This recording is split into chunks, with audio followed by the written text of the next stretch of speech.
Well, we're back here. And this is a unique one because we are actually in the same place, not only the same city, but actually the same apartment, even though it might not look like it. And we're doing all of our viewers a favor by not having some weird audio by being in different rooms. Yeah, maybe if I speak loud enough, the echo will pick up on your side. I do hear you on the other side of the door, so we'll leave it that way.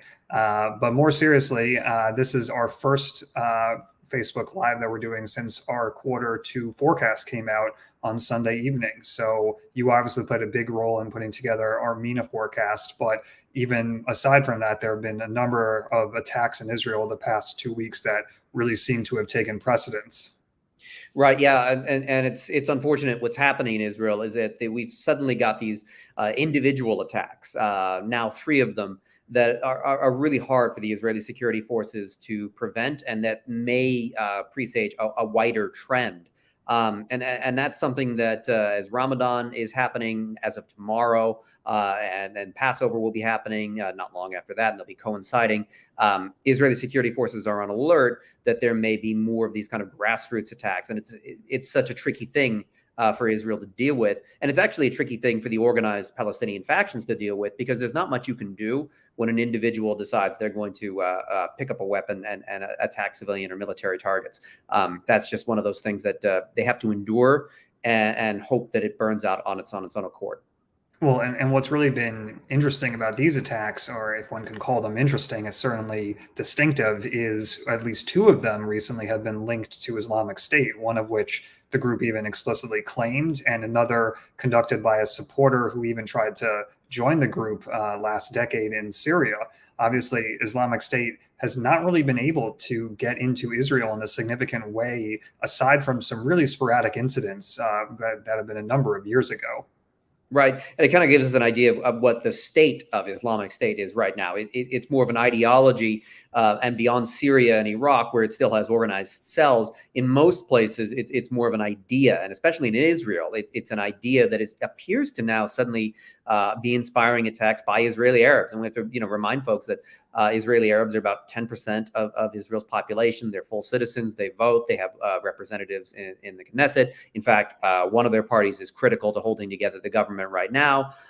So they're full citizens. And yet last year, during the Gaza war in May, there were the intercommunal riots. The Israeli Arabs and kind of far-right Jewish groups were attacking each other in the streets. And that left a really bad taste in the mouth of both sides. And the wounds of that social discord, I don't think have been healed completely.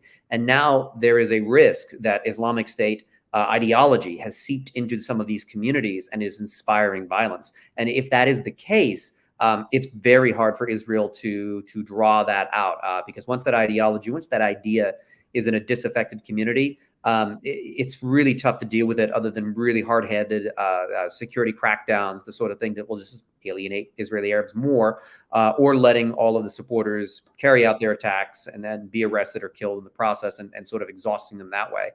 Both of those are not exactly, they're not options that Israel particularly wants to have to go with.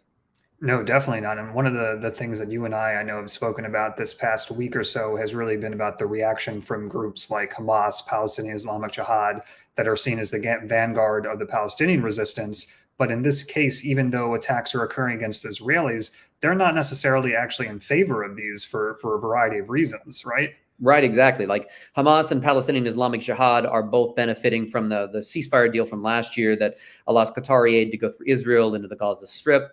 They want to keep that deal going, but Islamic State is a potential ideological rival. They're more radical than Hamas or PIJ, and both of them will react to the appearance of IS's ideology taking root inside of Palestinian communities. It will make them more violent, in other words, as they try to demonstrate that they are just as committed to the militant cause as the Islamic State. And so it pulls them in the direction of having to carry out military escalations that aren't really in their direct interest. And we got to remember last year, the conflict between them in May, there wasn't a clear victory for Hamas besides a propaganda victory. And that's still where they are right now. They're not going to be able to change the military situation against Israel. They might be able to gain a propaganda victory again But this is a trickier one to get even a propaganda victory out of, because at this point it would look like they're the aggressors, as opposed to last year where it appeared that Israel was the aggressor that triggered that conflict. So they don't want to be dragged in this direction. But if it looks like IS is getting more and more support, they'll be moving towards escalation. So we have this spate of attacks. We have the Islamic State involvement. We have Ramadan that is literally starting right now. We have upcoming Passover holiday in 2 weeks. We also have Easter. I mean, it really seems like you're throwing all of the concerning symbolism in the upcoming weeks. And while we don't want to be alarmist, we of course also want to scope out what are the scenarios that could escalate things again. I mean, it was only a year ago that we had, as you noted, an actual war in Gaza again.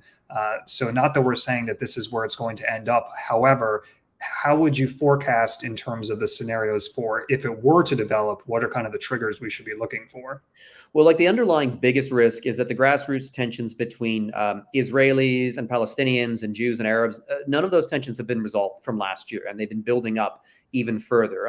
And that's kind of the fuel for the fire as we consider these scenarios. So perhaps the first easiest scenario to consider is that we continue to see individual attacks, but no organized actors like Hamas or Fatah get involved. So we see these individual attacks, we see Israeli police crackdowns, there is violence, there might be some intercommunal riots and protests in various places, but it doesn't escalate to a war scenario because the organized actors, as we were talking about before, they don't really have a victory game plan at the moment. The second scenario is that it starts to escalate into something of a more limited conflict scenario. And this is more likely in Gaza, where we could see Hamas and PIJ decide to carry out violent protests at the borders, try to provoke Israeli troops. We've seen that in the past. That's still short of a full-scale war, but that's something that they could decide to do if they want to take advantage of, or if they want to get out ahead of this anti-Israeli violent current that is emerging at the moment.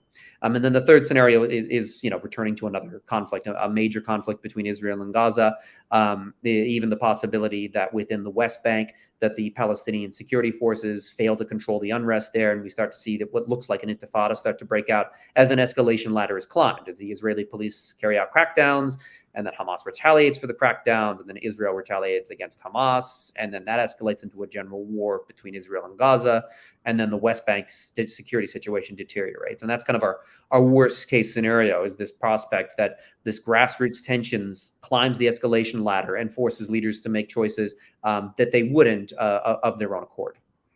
Well, aside from all those concerning scenarios, you obviously did a lot of work putting together forecasts for the broader MENA region for the rest of the quarter.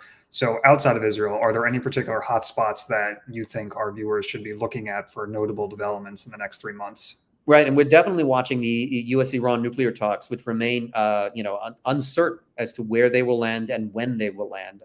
There's strong geopolitical incentives for both Iran and the United States to come to some kind of accord, but there's an awful lot of distrust between the two sides. There's an awful lot of politics on both sides, where internal factions are opposed to the accords for various reasons. And we're watching to see how those sorts of things play out, because even though it would benefit Iran to have sanctions relief, at least for a while, and it would benefit the United States to have an arms control agreement in the Middle East, at least for a while, there's plenty of internal actors on both sides that are saying that the deal isn't worth it or that it's not good enough.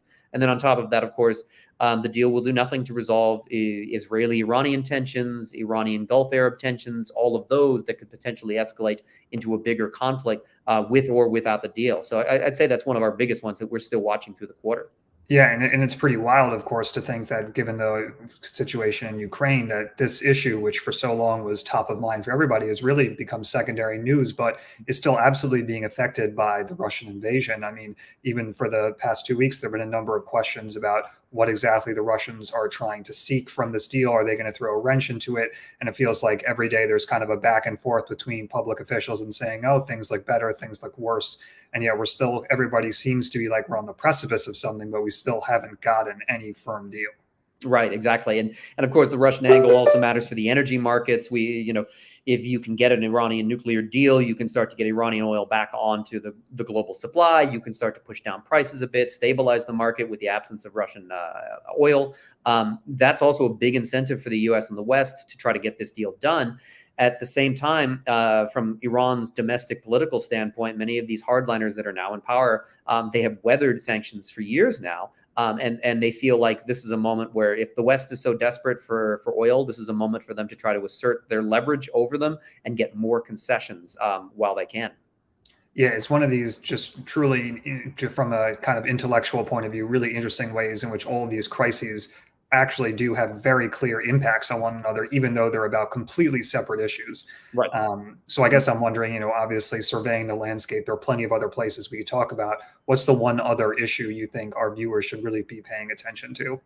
Well, we're also monitoring. This is kind of a good news story to an extent. Yes, please give us some good news in the Middle East. Something that's relatively positive is Turkey's foreign policy has taken a warming turn, and we've seen that actually, even as we were talking about Israel earlier.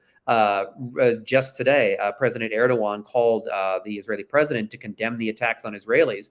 And that's a big shift for Erdogan's foreign policy, because Turkey is trying to reach out to its former rivals to rebuild relations, get economic relations going, get trade going, get investment going, because the Turkish economy, for lack of a better word, kind of sucks right now. And that's probably being a diplomatic word, by the way. That's the nicest way I can put it at the moment. But Turkey's inflation is over 50%, and many outside observers see that as a self-inflicted wound from the way that the ruling Justice and Development Party governs the economy. But that being said, their strategy is not to change their domestic policies, but rather for Ankara to reach out to Saudi Arabia, UAE, Israel, Egypt, and try to mend fences and try to bring down the boiling point within the region, and step back from the confrontations that they were having in the past to restore some of these ties that they've lost, and hopefully for the AKP, turn that into economic dividends. All right. Well, I definitely want to use a good news story to end, because you can't say that all the time, unfortunately, in the Middle East. But Ryan, if our viewers want to know where they can go to see our forecasts, to get our information, where should they be going? They should be checking out www.stratfor.com or stratforworldview.com, and seeing our latest analysis. All right. Well, we'll leave it there. Let's leave with some good news, and we hope everybody has a nice weekend.